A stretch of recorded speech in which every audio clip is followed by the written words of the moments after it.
Welcome to Caldwell County Today. I'm Paige Counts, Public Information Officer for Caldwell County. Joining me today is Mary Mitchell, and she's here to talk about caregiving. Welcome, Mary. Thank you. It's nice to be here. Caregiving. That's an important topic. It really is, and we appreciate you having us here today because November is National Caregiver Month, and it's a wonderful time for us to highlight, to showcase what caregivers are really doing around our area, in our community, around the nation, and around North Carolina. So we appreciate the opportunity to be here. I'm the Family Caregiver Support Administrator with the Area Agency on Aging, and we're housed at Western Piedmont Council of Governments. And a lot of people, I think you're one of the best kept secrets in the area because a lot of people don't know you're there. So that's one reason it's important to be here. But I think there's a whole group of people out there who are caregivers, but they don't know they're caregivers, or they don't recognize that as being a role. Talk to me a little bit about who is a caregiver. Yeah, I think you probably hit the nail on the head right there, because it's a really important thing that we highlight caregivers, because a lot of times caregivers don't realize they're caregiving. Oh, I'm just going over and taking care of mom's medications. Oh, I'm just going over to mow the lawn and bring meals over. I'm just doing things like that. That's a caregiver. Anytime that you're doing something for another individual, they don't have to be a family member. If it's a friend, a church member, someone you're doing something for, you can be considered a caregiver. And so many times, I don't know if it's a Southern thing or what, but we want to help other people. We want to be there for them in whether it's a family member, a friend, loved one, a neighbor. When someone needs help, we want to be there for them. And so sometimes we just step up and do it, and then down the road sometime, maybe when you're caring for a loved one, you realize, oh, maybe I am a caregiver, because you're doing more and more and more for them. And a lot of times that's when we receive calls from caregivers that when they say they're in a crisis a lot of times. But generally, a lot of times by the time they call me, they've been a caregiver for several years and don't even realize that they were. So you're exactly right. Yeah, so it's something we try to do, especially this time of year, it being November, National Caregiver Month. We try to highlight that and showcase that and put the spotlight on caregivers. Some people will tell you that we have a caregiver crisis across the United States now, and that there are not enough people to care for a loved one or to care for everyone across the United States. But if you look at the numbers, there are a lot of caregivers. Right now, there are estimated, the latest report just came out, that it is estimated there are over 63 million caregivers across the United States. Now, if you bring that back down to North Carolina, it's estimated there are 1.2 million caregivers just in North Carolina that are caring for a loved one. So if that kind of gives you an idea of how many caregivers are out there, and that there are a lot of caregivers out there, and there are a lot of working caregivers too. I think so many times we talk to employers all the time about being aware of caregivers that may be working for you, that are working, trying to caregive at the same time, and to be there to support them and try to educate employers about ways they can support their caregivers and their employees who are caregiving all throughout the year, though. And as I think about caregivers, a lot of times we think about those people who are caring for someone who is very ill or who is facing I'm going to use my dad, for example. My dad has Parkinson's, and he's to the point now where he needs someone with him all the time. Mm-hmm. So, and my mom has stepped in to fill that role and does a great job, but that's who we think of when we think of a caregiver. Mm-hmm. But caregivers aren't always in that long-term caregiving role. Right. Sometimes it's short-term. It's sure, that's right. And sometimes it's very sudden that they're caregiving, and sometimes it is over time that it grows, that they need more and more care. Mm-hmm. And it could be someone caring for an adult child that they're caring for, that they've been caring for since birth. There may have been maybe an accident, and you're caring for them for a short amount of time, and everyone swoops in to help for the amount of time that they need help, and then they can gradually move back out as they're getting better. Or, like with your mother, over time the time increases with caregiving and caring for that person and doing more for them as well. So I say this so many times that every single caregiver situation is different, depending upon who you're caring for, who you're helping, or who your loved one is, and what they're dealing with. But at the same time, there is that one thread that all caregivers can connect with one another because they are giving care for someone and helping someone out.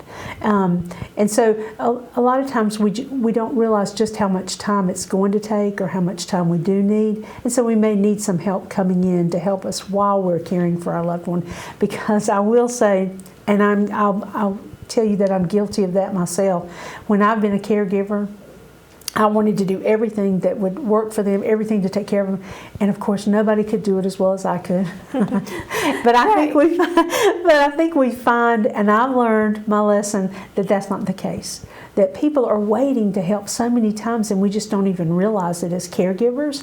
And so I say, when someone offers to say, "I'm running by the grocery store, can I pick up anything for you?" Take advantage of that if you're a caregiver, because it makes all the difference in the world for someone just to have that little bit of extra help or support, or know that you're not alone. Which reminds me, I'm probably jumping around a little bit, but one thing that caregivers often find, especially if they're caring for someone for quite a number of hours per day, is they feel isolated and they feel alone many times, and they feel like they're the only ones that are doing this. The numbers show you that they're not. And so a lot of times it's reaching out or receiving care or receiving help while you're a caregiver makes a huge, huge difference. But if most of us are, "I'll do this myself, I can do it myself." And caregiving takes a lot of time, a lot of effort, a lot of love, a lot of things like that. And you still have the chores going on around your house, the daily chores, something breaks. You still need people that can come in and help you with those kinds of things. Yes, absolutely. And it's best, and I have found in my own experience that it's best to go ahead and try to find someone to do those things for you, rather than wringing our hands about, when am I going to have time to fix that? When am I going to have time to take care of that? Go ahead and reach out and find someone to take care of that for you, because if you do that as a caregiver, if you take the time to reach out and have someone to help you, it takes a little bit of a load off of you. And I could almost guarantee you that when you ask someone for help, that they'll want to help you and want to help you take that load off of you, just to help a little bit along the way. Because there's so many things we're finding caregivers are doing more and more medically for their care. We call them care recipients, for their loved ones, than they ever have before. They're being asked to do medical tasks, things that are medical procedures, I guess you'd say, that they've had to learn how to do for a care recipient or for their loved one. And so we're finding that happening more and more down the road, because most people are coming home from the hospitals earlier. They're not staying in the hospitals as long, so when they come home, the family caregiver is usually the one that's doing the extra care for them, that extra care added on to them that maybe they were doing some before, but after a hospital stay, they're doing even more. And that care, for someone who's not medically trained, for me that would be overwhelming. And it is so many times. But once again, caregivers often say, "I don't know how to do this, but show me, teach me. I'll learn how to do it, and I'll do it to the best of my ability." So caring is such a big role, but it is. There are forms of support out there. Yeah. Through your office, through other groups. Let's talk about some of that. Some yeah. of the support for caregivers. One of the things I did want to mention, and I know you'll be putting the flyer up on while we're talking about this, but there is a caregiver support group here the new name is Thrive. It was formerly called Caldwell Senior Center, but we have a support group that meets at Thrive once a month on the third Thursday of each month at 2:00. And it's a time. It's for all caregivers, no matter who you're caring for, no matter what you and your family are dealing with. The caregiver can come and we just sit and talk. We sit for an hour and we just share with one another things that are going on with us, some frustrations, happy moments, just getting to know one another. And it's just a valuable resource for caregivers to have that, because they can come together. And it's really interesting. if you're ever sitting in these support groups and someone makes a comment about something that happened maybe the week before, or an issue or a problem they're trying to figure out, you see all the nods all around the table because everyone seems to understand where you are. Now, you're not dealing with the same thing. They're not all dealing with the same thing, but they understand and they get it. And it's wonderful to say, I have this, one thing we do each month is tell us anything that you want to talk about that you're having an issue with that maybe we can help you with. We throw it out there and everyone starts to say, well, I tried this, I did that, and that didn't work, but I tried this and this worked. So it's a wonderful way to exchange ideas with one another and just to share. I can't tell you the number of caregivers that have told me that attend our support groups that it has been so valuable for them to have that time with others, just to know that somebody, they get it. And they can either, if they need to let go of some frustration, that everyone understands it, or they want to share a joy that they've had. Everyone wants to share that with them. So it's a great time for caregivers to share with one another and to make new friends as well. It's just coming together as people with a common, I guess, just a common thread. Yes, exactly. That's exactly right. And to know that you're not alone on this journey. One thing that I do always share with caregivers is the importance of taking time for ourselves. Now, I'll be the first to tell you that when you're caregiving, a lot of times it's hard to find that, what we call respite time. It's hard to find that break for yourself. But we have found, and research has shown, that if caregivers do not take care of themselves in the best way possible, that their health begins to fail, and then they aren't there to care for their loved ones. I've had caregivers to even say, I feel guilty doing something fun when my loved one is in the bed and can't do anything. But I remind caregivers, if you aren't caring for yourself, then how can you be there to care for them? You have to give yourself, you have to fill your tank back up some way so that you can be there to care for your loved one and give them the best possible care that you want to give them. So it's not being selfish. You're doing it for yourself and for your loved one. And I think I've said this before when you and I have talked. There have been times where I've heard caregivers say that they took a break and their loved one was kind of glad to see them leave the house for a little bit while someone stayed with them and helped them. They kind of enjoyed that time to themselves away from their caregiver so that they had that break too. So it's not just for the caregiver. Sometimes their loved one appreciates that too. I can see that, because if it's just the 2 individuals or 3 individuals that always see each other, right, you're ready for a fresh face. Right.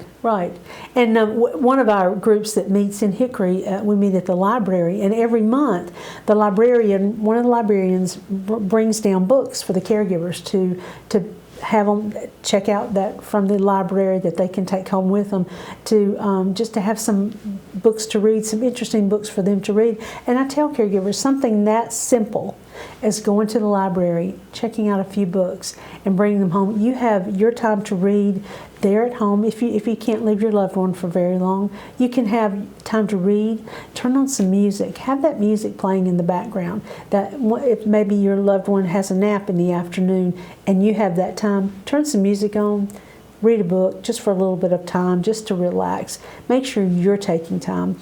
I'm a big advocate for exercise, so of course I'm always talking about walking around the block, anything like that. You would not believe the difference it would make. If you don't do that every day, you wouldn't believe the difference it will do for you physically, especially mentally and emotionally. I can't tell you the issues that I have worked through with walking, just with walking, and processing things and going through everything as I'm walking. So things like that make a huge difference. So I tell caregivers, if you can't get away for very long, find those little moments, because they do build on each other, and it does make a huge difference. Huge difference. And I think in the reverse, sometimes when that aggravation or struggle starts, all the struggles start building on each other, and that starts weighing you down. So if you can do something to combat that, then you're taking care of yourself. And I think when you say caring for yourself, a lot of people think your physical health, yes, that's important, but your mental health is just as important. It is. It is very important,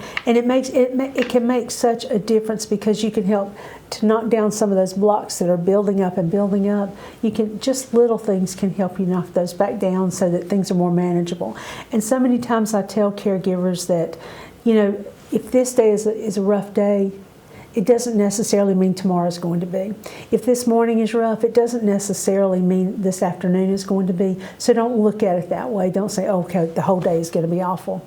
You've got to train your brain, so to speak, to think about it moment by moment, hour by hour, and know, for some of us who are caregiving 24/7, that not every minute is going to be tough. Not every hour is going to be. And a lot of times the morning can bring on a fresh new start for you, and we need to look at it that way. Yeah. And like I said with my dad, sometimes the morning's bad, but then he has a great afternoon. Mm-hmm. And I don't know what the switch is or what happens, but, it's 180 degrees. Yeah. So you can't, just because the morning's been bad, assume that the afternoon's going to be bad. That's right. And I think for caregivers, too, while the person you're caring for, they have their ups and downs. Mm-hmm. You can't let their downs always be your down. Sometimes they are, but sometimes you've got to say, okay, let's get a handle on this situation. Mm-hmm. Right. And sometimes that's just stopping, just momentarily, take a deep breath, which is hard for me to do because I'm a go. Let's do this. I'm a task-oriented person. But I've learned that so many times if we stop, take that deep breath. If you need to walk to another room and they're safe for you to walk to another room for a moment, do that. It can reset the moment instantly, but it's up to us a lot of times to do that. And a lot of times we may not think to do that because we're so caught up in the moment or that time that's a rough time, we don't realize that maybe we can just stop and reset that moment.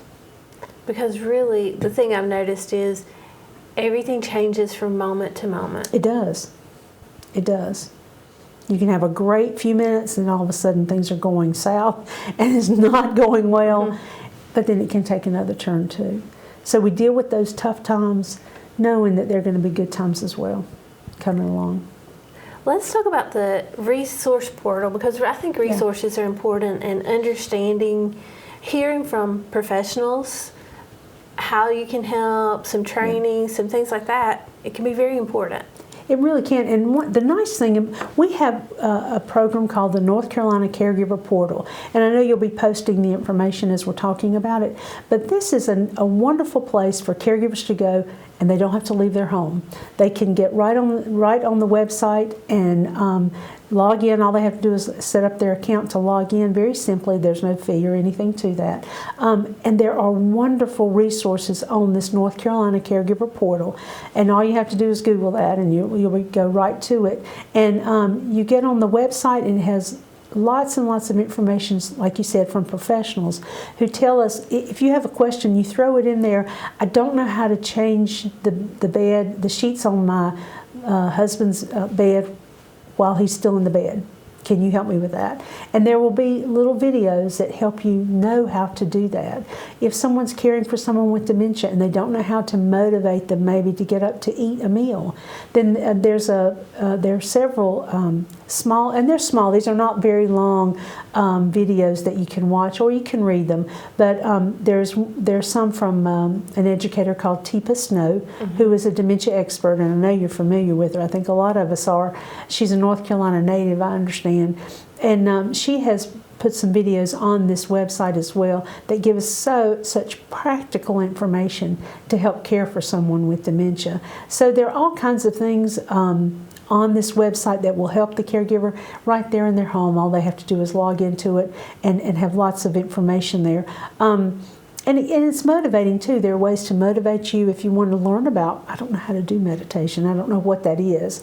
It will kind of give you some ideas about things. If you want some music, I have to say that's one of my favorite parts of the website is there's just a section on music that you can play.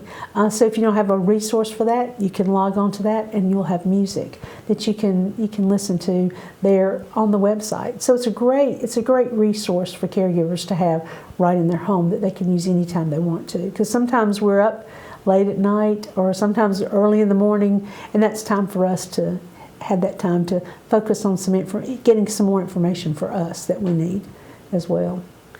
Lots of good resources. You Yeah. also maintain a service list for caregivers, some people right here in Caldwell County that can be of help to caregivers. Yes, we do, and I know you'll be able to post that for us as well. But that's and we have paper copies of it as well. But it's the Caldwell Caregiver Service List that we keep updated with important phone numbers, websites that caregivers in Caldwell County might be interested in having. I keep copies of it in case a caregiver wants me to give them a copy. They don't have access to the internet because it is on our website.